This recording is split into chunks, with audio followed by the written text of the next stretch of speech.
நைனாதீவுக்கு மீண்டும் ஒரு முறை வந்திருக்கோம்.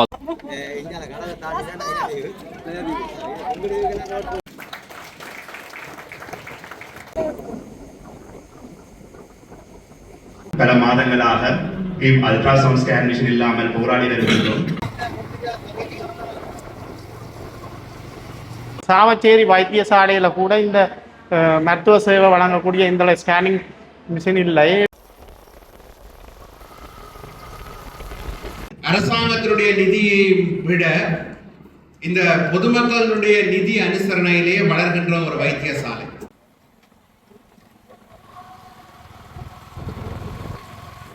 கர்ப்பிணி பெண்கள் இந்த சேவையை பெற்றுக்கொள்வதற்காக மிகவும் சிரமப்பட்டு போக்குவரத்து கஷ்டங்கள் கூட சென்று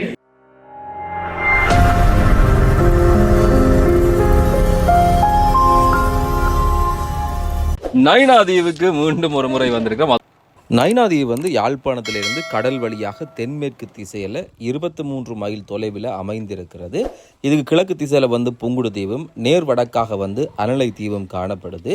நைனாதீவை பொறுத்தவரையில் வந்து தரை வழியாக பயணிப்பதற்கான எந்த விதமான பாதைகளுமே இல்லை. யாழ்ப்பாணத்திலிருந்து நைனாதீவுக்கு போகக்கூடிய ஆக்கள் குறிகட்டுவான் வரை பேருந்துலையோ ஏனைய வழிகளிலையோ சென்று குறிகட்டுவான்ல இருந்து படகு மூலம்தான் நைனாதீவுக்கு செல்ல முடியும். நைனாதீவுக்கு உள்ளாக வந்து ஒரு பேருந்து சேவையும் இடம்பெற்று கொண்டிருக்கிறது. நைனாதீவை பொறுத்தவரை யாழ்ப்பாணம் மாவட்டத்தில் இருக்கக்கூடிய சப்த தீவுகள் 7 தீவுகளில் ஒன்றாக சொல்லப்படுகிறது.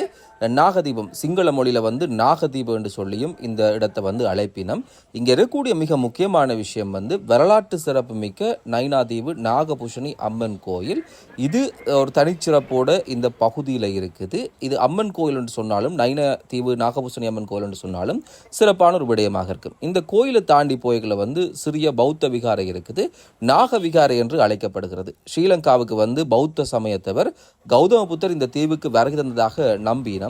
இதை தவிர இந்த தீவில் வந்து வரலாற்று ரீதியாக வசிக்கக்கூடிய மக்கள் எல்லாருமே வந்து தமிழர்களாகத்தான் இருக்கணும். 1976ஆம் ஆண்டு நைனாதீவில் வந்து மக்கள் தொகை 4750 கணக்கிடப்பட்டிருக்குது. இருந்தாலும் பின்னாட்களில் அதெல்லாம் குறுகி போயிருக்கிறது என்ற விஷயமும் சொல்லப்படுகிறது. நைனாவில் இருக்கக்கூடிய வைத்தியசாலை, இது வரக்கூடிய பயணம் எல்லாம் நீங்க பார்த்துருப்பீங்க.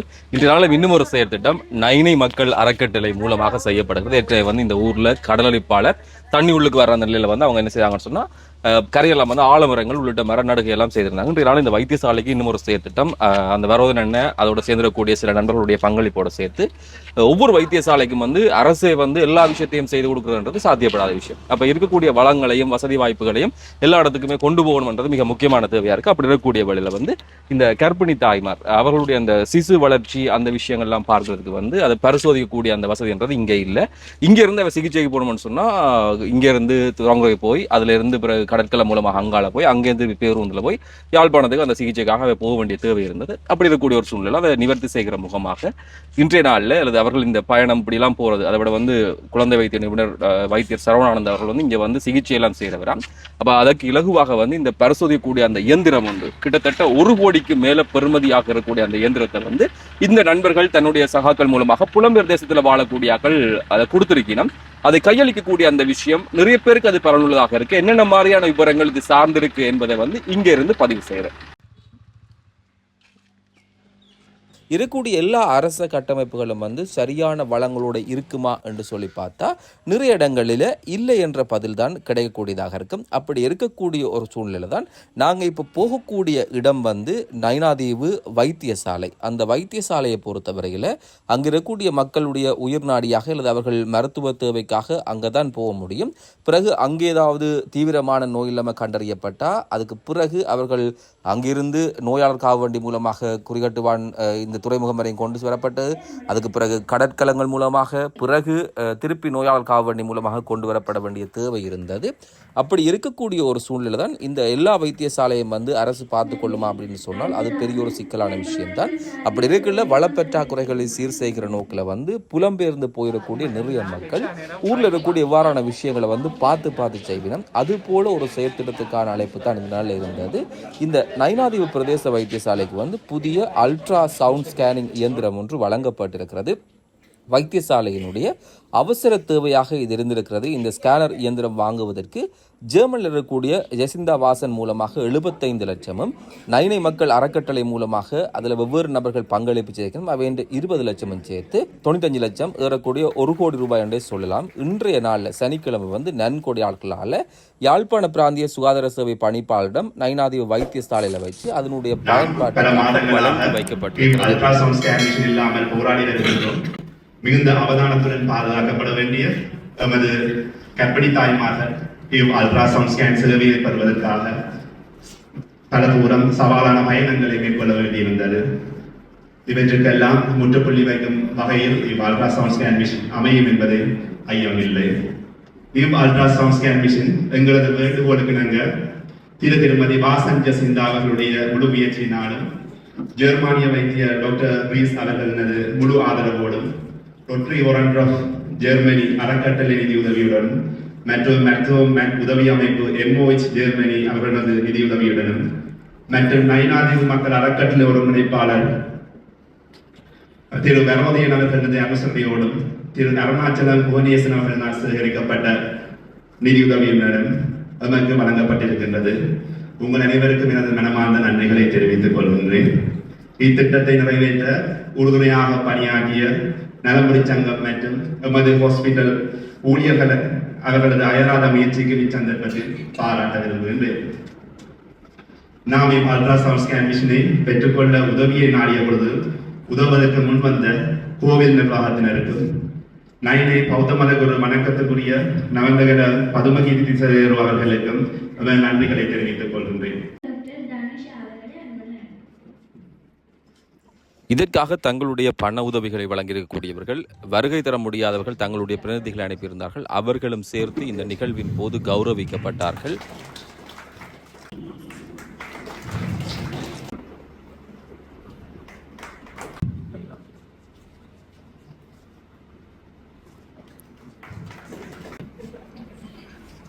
இந்த கர்ப்பிணி பெண்கள் இந்த சேவையை பெற்றுக்கொள்வதற்காக மிகவும் சிரமப்பட்டு போக்குவரத்து கஷ்டங்கள் கூட சென்று தான் இந்த சேவையை பெற்றுக்கொண்டு வருகின்றார்கள். மாதம் ஒருமுறை ஆப்பிரிக்க வைத்தியர் இங்கு வரும்பொழுது அவர்கள் அனைவரும் வந்து முறையான சேவையை பெற்று நலமாகவும் சந்தோஷமாகவும் வாழ வேண்டும் என்று பிரார்த்திக்கின்றேன். நமக்கு இந்த இயந்திரத்தை அளித்த நமது புலம்பெயர் உறவுகளுக்கு நமது மனமார்ந்த நன்றியை தெரிவித்துக் கொள்கிறோம். ஒரு புலம்பெயர்ந்த ஊருக்கு செய்யும் சேவை நாங்கள் எடுத்து சொல்ல முடியாது. ஒவ்வொரு வகையாக பல வகையான சேவைகள் செய்து கொண்டுள்ளார்கள். அதில் இந்த சேவை முதன்மையான இடத்தை வருகிறது. மேலும் மேலும் இதை போன்ற சேவைகளை செய்ய காத்திருக்கின்றார்கள். நாங்கள் ஒழுங்கான நிர்வாகத்தை செய்து காட்டினால்தான் அவர்களோட பணம் வந்து மேலும் மேலும் எங்களுக்கு சேவைகளை செய்து நமது ஊரும் நானும் வளம் பெற உதவுவார்கள். உண்மையிலேயே ஒரு நல்லதொரு எடுத்துக்காட்டான ஒரு வைத்தியசாலை என்றுதான் கூற வேண்டும். ஏனென்றால் எந்த ஒரு கைங்கரியமாக இருந்தாலும் கூட அரசாங்கத்தினுடைய நிதியை விட இந்த பொதுமக்களுடைய நிதி அனுசரணையிலேயே வளர்கின்ற ஒரு வைத்தியசாலை. உண்மையிலே அது பாராட்டுக்குரிய ஒரு விடயமும் அந்த வைத்தியசாலையின் மீது அந்த மக்களுக்குரிய அக்கறையையும் நன்கு வெளிப்படுத்துகின்றது. தனியே மக்கள் மாத்திரமல்ல, அண்மையிலேயே கூட ஒரு கட்டிடம் ஒன்று பாதுகாப்பு உத்தியோகத்தர்கள்னால் இந்த வைத்தியசாலைக்கு மீளமைப்பு செய்யப்பட்டதும் ஒரு ஞாபகம் கூறக்கூடிய விடயம். அடுத்து சொன்னது மாதிரி ஒரு எங்களுடைய பிராந்திய சுகாதார பணிப்பாளர் ஐயா சொன்னது போல ஒரு அருமையான ஒரு கட்டடம் ஒன்று நிர்வகிக்கப்பட்டு கொண்டிருக்கின்றது. அது உண்மையிலேயே நைனை தாயினுடைய தீர்த்த உற்சவத்தில் அந்த அடிக்கல் நாட்டப்பட்டு இன்று அது வளர்ந்து வந்து கொண்டிருக்கின்றது. வெகு விரைவிலே அந்த உற்சவத்தின் போது மீண்டும் திறக்க இருப்பதாக கேள்விப்படுகின்ற பொழுது ஒரு சந்தோஷமான நிகழ்வு. இவ்வாறான வரிசையிலே இன்று ஒரு முத்தாய்ப்பாக எங்களுடைய இந்த அல்ட்ராசவுண்ட் ஸ்கேன் என்று சொல்லப்படுகின்ற அந்த ஸ்கேன் இயந்திரம் பொதுமக்களுடைய பாவனைக்காக அன்பளிப்பு செய்யப்பட இருக்கின்றது. எல்லோரும் சொன்னது போல இந்த எங்களுடைய தாய்மார்கள், அதாவது கர்ப்பிணி தாய்மார்கள் இரத்தம் எடுப்பதற்காகவும் அந்த இரத்த பரிசோதனைக்காகவும் ஸ்கேன் செய்வதற்காகவும் முன்னைய காலங்களில் யாழ் போதனா வைத்தியசாலைக்கு செல்ல வேண்டிய ஒரு கடைப்பாடு இருந்தது. ஆனால் அண்மைய காலங்களிலே இப்பொழுது அந்த இரத்த மாதிரிகளை நாங்கள் வைத்தியசாலையிலே எடுத்து அதை அனுப்பி பரிசோதிக்கின்ற ஒரு நடைமுறை மேற்கொள்ளப்பட்டிருக்கின்றது. இதில் எங்களுடைய குடும்ப நல உத்தியோகத்தர் அவர்கள் முன்னின்று செயல்பட்டு கொண்டிருப்பதும் தாதிய உத்தியோகத்தர்களுடைய அர்ப்பணிப்பான சேவையிலே அது சிறப்பாக நடைபெற்றுக் கொண்டிருக்கின்றது.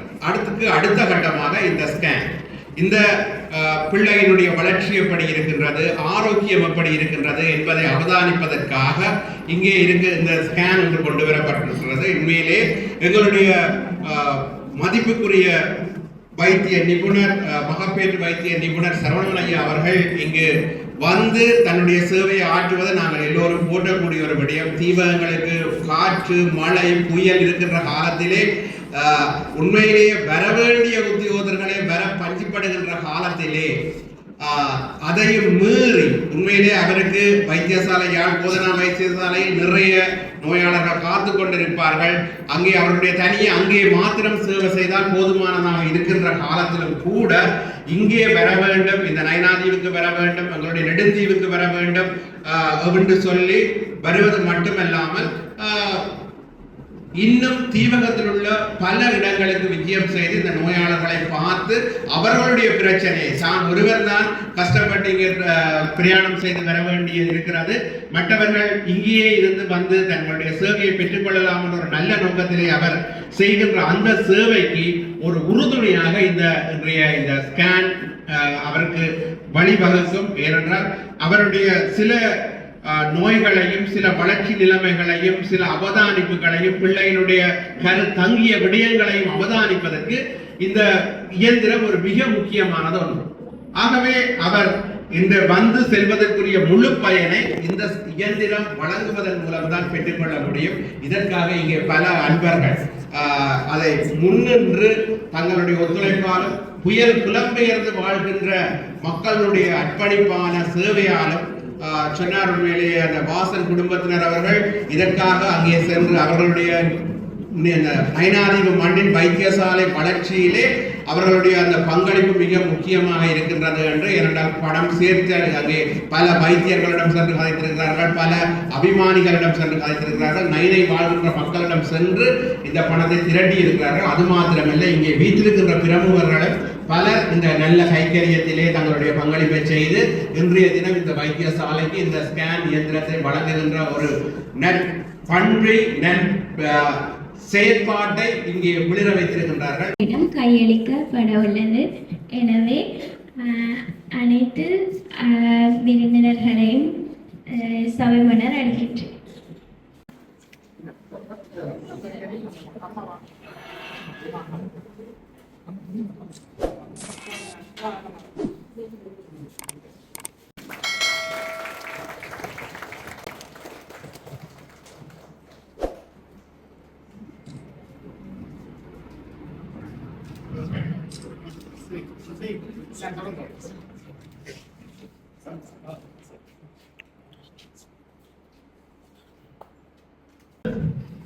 இது ஒரு மிகப்பெரிய அளவிலான ஒரு நன்கொடை.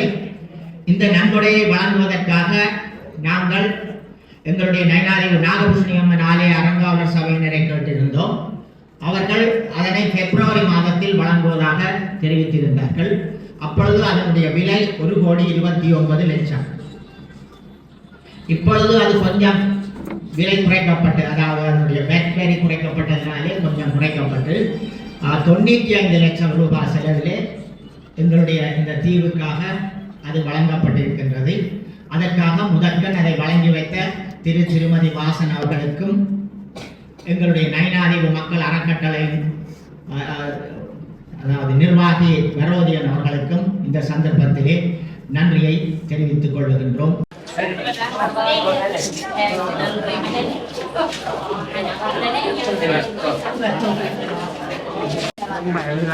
நேரம் கலைக்க மாட்டேன்.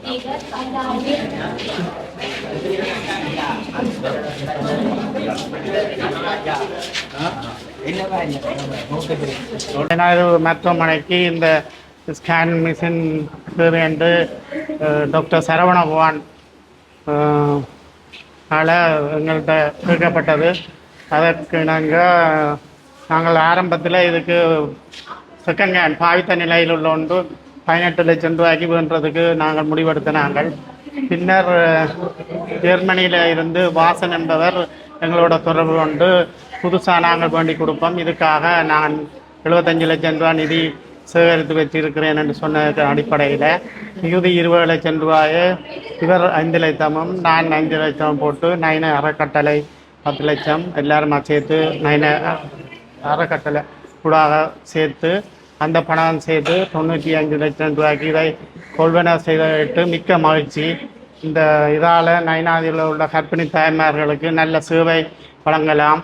இதை ஊடாக அயலில் உள்ள தீவு பகுதிகளில் உள்ள கர்ப்பிணி தாய்மாரும் இங்கே வந்து இந்த சரவணபவன் டாக்டர் மருத்துவ நிபுணர் மகப்பேற்று மருத்துவ நிபுணர் ஊடாக நல்ல சேவையை பெற்றுக்கொள்ளணும் என்று நாங்கள் கேட்டுக்கொள்கிறோம்.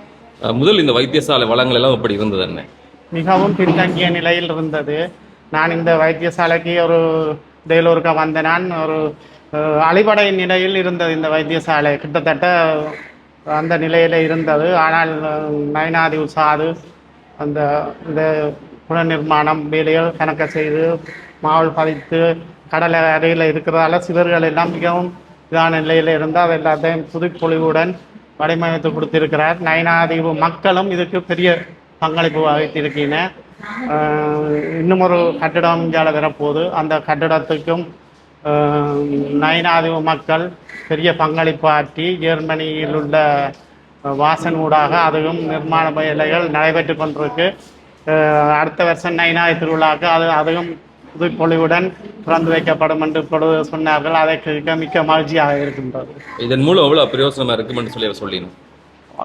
இந்த மருத்துவ இந்த உபகரணம் இல்லாதால கர்ப்பிணி தாய்மார் இங்கே இருந்து யாழ்ப்பாணத்துக்கு போய் யாழ்ப்பாணத்தில் காவல் இருந்து இந்த சிகிச்சையை பெற்று வர்றது மிகவும் சிரமமான நிலைமையாக இருந்தது.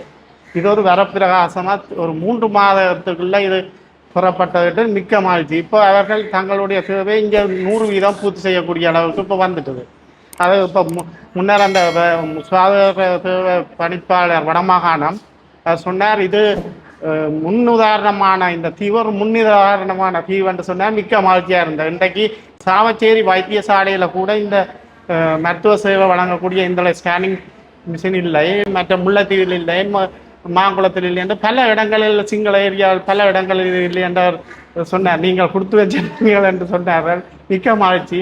ஊரில் உள்ள மக்களுக்கு நல்ல சேவை கிடைக்கணும் என்று வாழ்த்துகிறேன். மேலும் மேலும் இந்த மருத்துவ சேவைகள் எல்லாற்ற உதவியோடையும் வளர வேணும் என்று என்னுடைய வாழ்க்கை. ஊர்ல இருந்து வெளிநாட்டு போறார்கள் இப்படி விஷயம் செய்யணும் கேட்கல, என்ன மாதிரி அவன் அபிப்பிராயம் இருக்குது? ஊரில் உள்ளவர்கள் பிஸ்னஸ் செய்து முன்னிலையில் நிற்கிறதால இந்த தீவு இப்படி வளர்ந்துருக்கு. கேட்ட உடனே இந்த இவ்வளவு உதவிகள் வழங்குறதுக்குரிய காரணம் இந்த ஒரு பிரபல வர்த்தகர், இன்றைக்கு அவர் பிரான்ஸில் வர்த்தகர், அவர் இன்றைக்கு கேட்ட உடனே காசு இன்னும் கிடக்கு, இன்னும் பேங்க்லேயும் போடையில் 5 லட்சம் உடனே தூக்கி தந்தவர். அப்படி அவர்கள் முன்னிலையில் இருக்கிறதால நம்ம இந்த பணத்தை தரக்கூடியதாக இருக்குது. எங்களோட மக்கள் இன்றைக்கு இவ்வளோ போராட்டம், இவ்வளோ பெரிய 30 வருட போராட்டத்துக்கு இவ்வளோ நலிவடைந்து இருக்கிற மக்கள் இன்றைக்கு இந்த தூரம் முன்னுக்கு வரக்கூடியதாக இருந்த காரணம் எங்களை புலம்பெயர்ந்த தேசத்தில் உள்ள மக்களோட உதவி தான். அந்த உதவி இல்லாமல் போனால் இன்றைக்கு நான் நினைக்கிற யாழ்ப்பாணமோ வடமாகாணமோ இந்த நிலையில் திடீரென்று முன்னுக்கு வருமென்று நாங்கள் நினைச்சு கூட பார்க்கலாம். புலம்பெயர் தேசத்தில் உள்ள மக்கள் செய்கிற உதவியால் தான் நாங்கள் எங்களோட மக்கள் இன்றைக்கும் தலை நிமிர்ந்து இருக்கக்கூடியதாக இருக்குது. இந்த நயன மக்கள் அறக்கட்டளை ஊடாக எத்தனையோ உதவி பொருட்கள் இந்த நயனாதீவு பவனியா போன்ற இடங்களுக்கெல்லாம் வழங்கப்பட்டது. அப்படி ஒவ்வொருத்தர் தன் ஆனதை தன் வியால செய்து கொண்டான் இருக்கிறாரு. சரி, நல்ல ஒரு வேலை என்ன ஊர்க்காரருக்கு, நல்ல விஷயம். நன்றி.